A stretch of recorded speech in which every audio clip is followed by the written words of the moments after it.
Good afternoon everyone. कैसे हैं आप सब? आई होप आप सब अच्छे होंगे और अपनी प्रिपरेशन बहुत अच्छे से कर रहे होंगे। मैं राहुल पटेल एक बार फिर आपका हार्दिक स्वागत करता हूं आपका अपने ही चैनल RKCI अकेडमी दमोह पर। जैसा कि आपको पता है कि मैं यहां आपको एग्ज़ाम के पॉइंट ऑफ व्यू से महत्वपूर्ण प्रिपरेशन कराते रहता हूं। तो आज मैं आपके लेके आया हूँ मध्य प्रदेश सामान्य ज्ञान के अंतर्गत प्रमुख राष्ट्रीय उद्यान, जिसमें हम बात करेंगे आज मध्य प्रदेश के प्रमुख राष्ट्रीय उद्यानों के बारे में। और मैं आपको बता दूं कि यह वीडियो आप सभी के लिए बहुत महत्वपूर्ण होने वाली है। और मैं आपको बता दूं कि कोई भी एग्ज़ाम हो, चाहे आपका MP पुलिस हो, चाहे आपका MPSI हो, जितने भी आपके एग्ज़ाम हों उन सभी में यहाँ से क्वेश्चन ट्रेंड में रहते हैं। तो चलिए स्टार्ट करते हैं इस इम्पोर्टेंट सेशन को। इस सेशन को स्टार्ट करने से पहले मैं आपसे कहना चाहता हूं कि यदि आप हमारे यूट्यूब चैनल पर नए हैं तो हमारे चैनल को सब्सक्राइब करें, बेल आइकन क्लिक कर दें, जिससे आने वाली वीडियो का नोटिफिकेशन आपके पास सबसे पहले पहुंच सके। तो लेट्स स्टार्ट दिस वीडियो। तो इस वीडियो में आज हम डिस्कस करने जा रहे हैं मध्य प्रदेश के प्रमुख राष्ट्रीय उद्यान। तो मध्य प्रदेश भारत में जो है वो सर्वाधिक राष्ट्रीय उद्यान वाला राज्य है। ओके, इसके बाद प्रदेश में कुल आपके 11 राष्ट्रीय उद्यान हैं। कान्हा किसली राष्ट्रीय उद्यान मध्य प्रदेश का पहला ऐसा राष्ट्रीय उद्यान है जहाँ पे बाघ परियोजना में उसको शामिल किया गया है। मध्य प्रदेश में 1974 में वन्यजीव संरक्षण अधिनियम लागू हुआ था।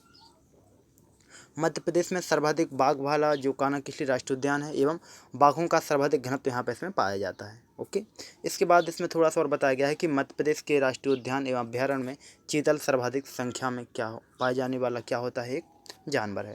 मध्य प्रदेश के रीवा को सफ़ेद शेरों की भूमि कहा जाता है। यहाँ से तो अभी थोड़ा सा बेसिक के अपन ने डिस्कस किया। अब एक डिटेल्स के साथ पढ़ते हैं पहला राष्ट्रीय उद्यान। तो पहला राष्ट्रीय उद्यान जैसा कि आपको स्क्रीन पर शो हो रहा है, कान्हा नेशनल पार्क। मैंने यहाँ पे आपकी पिक्चर भी लगाई जिससे आप थोड़ा आसानी से इसको याद रख सकते हैं। तो पहली बात कर रहे हैं कान्हा नेशनल पार्क या कान्हा राष्ट्रीय उद्यान के बारे में। तो देखते हैं कि कान्हा राष्ट्रीय उद्यान में क्या महत्वपूर्ण है, क्या क्या चीज़ें इसमें, क्या क्या पॉइंट्स कहाँ से एग्जाम में पूछे जाते हैं। तो पहले इसमें बात होती है कि कान्हा किसली राष्ट्रीय उद्यान मंडला जिले के अंतर्गत आता है। अब बात करते हैं दूसरे पॉइंट के बारे में कि यह मध्य प्रदेश का पहला और सबसे बड़ा राष्ट्रीय उद्यान है। यह लगभग 940 वर्ग किलोमीटर में फैला हुआ है।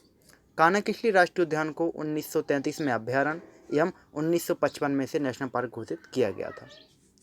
इस राष्ट्रीय उद्यान को 1974 में बाघ परियोजना या टाइगर रिजर्व के अंतर्गत शामिल किया गया।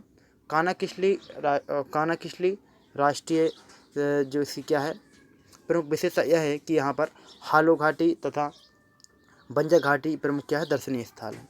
इस राष्ट्रीय उद्यान में वर्ल्ड बैंक की सहायता से पार्क एक डिवोशनल योजना है वो चलाई जा रही है। इसके बाद बात करते हैं इसके लास्ट फैक्ट के बारे में कि मध्य प्रदेश के कान्हा किसली राष्ट्रीय उद्यान में अमेरिका के नेशनल पार्क सर्विस के सहयोग से पार्क इंटरप्रिटेशन योजना लागू की गई है। ओके, इसके बाद चलते हैं दूसरे राष्ट्रीय उद्यान की ओर। तो सतपुड़ा नेशनल पार्क या सतपुड़ा राष्ट्रीय उद्यान। तो जैसा कि आपको स्क्रीन पर शो हो रहा है, ओके, तो बात करते हैं इस उद्यान के बारे में। तो बात करते हैं सतपुड़ा राष्ट्रीय उद्यान के बारे में कि सतपुड़ा राष्ट्रीय उद्यान। तो सतपुड़ा राष्ट्रीय उद्यान मध्य प्रदेश के होशंगाबाद जिले में लगभग 525 वर्ग किलोमीटर के क्षेत्र में फैला हुआ है। इसे 1983 में स्थापित किया गया था। सतपुड़ा राष्ट्रीय उद्यान को 1999 से 2000 में प्रोजेक्ट टाइगर में शामिल किया गया था। सतपुड़ा नेशनल पार्क सबसे अधिक यहाँ पर क्या कृष्ण मृग पाए जाते हैं। यदि बात की जाए कि कृष्ण मृग सबसे ज़्यादा कहाँ पाए जाते हैं, तो कृष्ण मृग सबसे ज़्यादा कहाँ पाए जाते हैं आपका जो सतपुड़ा राष्ट्रीय उद्यान है उसमें। चलिए इसके बाद बात करते हैं पेंच राष्ट्रीय उद्यान के बारे में। तो पहले मैं आपको पिक्स बता दूं, थोड़ा सा यहाँ पे मिसप्रिंट हो गया है, मिसप्रिंट तो नहीं बोल सकते, आगे पीछे हो गया है, बट आपको यहाँ से क्लियर होना चाहिए कि ये आपके क्या है पेंच राष्ट्रीय उद्यान है। ओके, तो बात करते हैं जो आपका पेंच राष्ट्रीय उद्यान है उसके बारे में। तो जो पेंच राष्ट्रीय उद्यान है आपका, जो पेंच राष्ट्रीय उद्यान है वो सिवनी या छिंदवाड़ा जिले तथा महाराष्ट्र के कुछ हिस्से में फैला हुआ है। इसका जो क्षेत्रफल लगभग 293 वर्ग किलोमीटर है। पेंच राष्ट्रीय उद्यान का नाम बदलकर इंदिरा गांधी प्रियदर्शनी राष्ट्रीय उद्यान कर दिया गया। इसकी स्थापना सन 1975 में की गई और इस राष्ट्रीय उद्यान में जो मोगली लैंड क्षेत्र एवं वाटर राफ्टिंग सुविधा भी उपलब्ध है। इस पार्क को 1993 में टाइगर रिजर्व घोषित किया गया है ना। 1993 में इसको क्या किया गया, टाइगर रिजर्व घोषित किया गया। इसके बाद चलते हैं नेक्स्ट उद्यान की ओर, पेंच राष्ट्रीय उद्यान। तो पेंच राष्ट्रीय उद्यान की बात करते हैं। पेंच राष्ट्रीय उद्यान जैसा कि आपको पेंच राष्ट्रीय उद्यान, तो इसकी तो जो एक बार क्या है पिक्सेस 2 बार लग गई हैं, तो थोड़ा इसको अपन आगे बढ़ते हैं। अब बात करते हैं पन्ना राष्ट्रीय उद्यान के बारे में कि पन्ना राष्ट्रीय उद्यान है वो है क्या। तो तो पन्ना राष्ट्रीय उद्यान जैसा कि आपको पिक्स पर शो हो रहा है, और मैं आपको बता दूं कि पन्ना राष्ट्रीय उद्यान जो आपका पन्ना है वहाँ पे पाया जाता है। फिर भी अपन इसकी थोड़ी बेसिक सी बात करते हैं।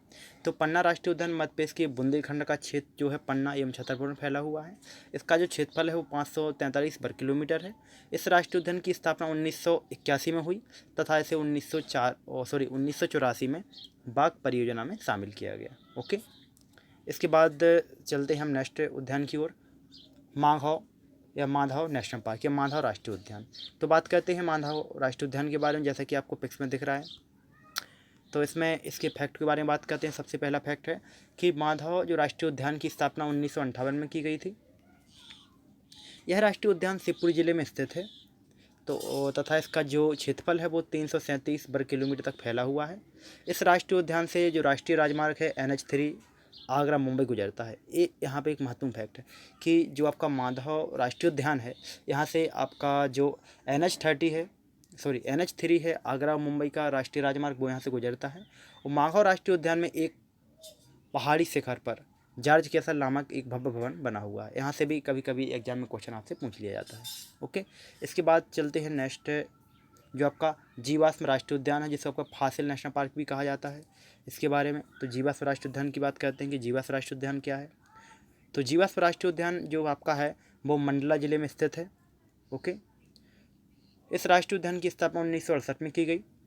इस राष्ट्रीय उद्यान में वनस्पति जीवाश्म को रखा जाता है, मतलब जो वनस्पति के जीवाश्म होते हैं। यह भारत के 4 क्लासिक उद्यानों में से एक माना जाता है।